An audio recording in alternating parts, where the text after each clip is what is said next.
الحمد لوليه والصلاة على نبيه وعلى آله وأصحابه المتأدبين بآدابه اما بعد۔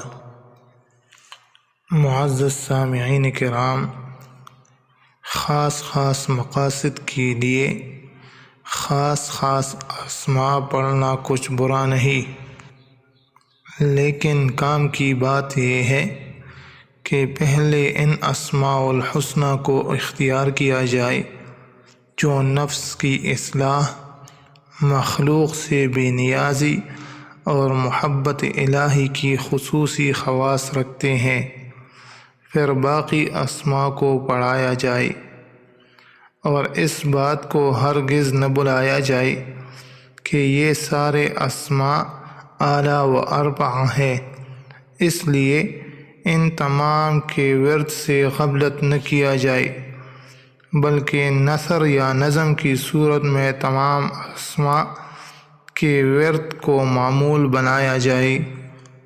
تمام اسماء الحسنہ کو گھر کے بچوں کو بھی یاد کرایا جائے اور ان کے ذکر سے اپنے گھروں اور محفلوں کو ایمانی نور اور روحانی سکون بخشا جائے۔ معزز سامعین کرام، اسماء الحسنہ کو پڑھنے کے 3 طریقے علماء نے بیان کی ہے۔ نمبر 1، الف لام کے ساتھ بغیر حرف ندا کے ساتھ پڑھا جائے، مثلا الرحمن، القدوس، الحق وغیرہ۔ نمبر 2، حرف ندا کے ساتھ پڑھا جائے، مثلا یا رحمان، یا رحیم، یا مالک الملک، یا ذی الجلال والاکرام وغیرہ۔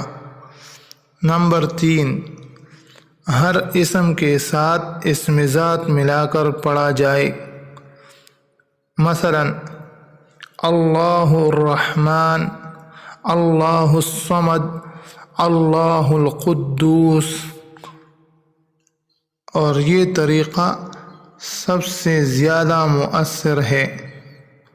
بعض علماء کا فرمان ہے کہ دن کے وقت الف لام کے ساتھ، مثلا الرحمن الرحیم، اور رات کے وقت حرف ندا کے ساتھ، مثلا یا رحمان و یا رحیم پڑھنا زیادہ مفید ہے۔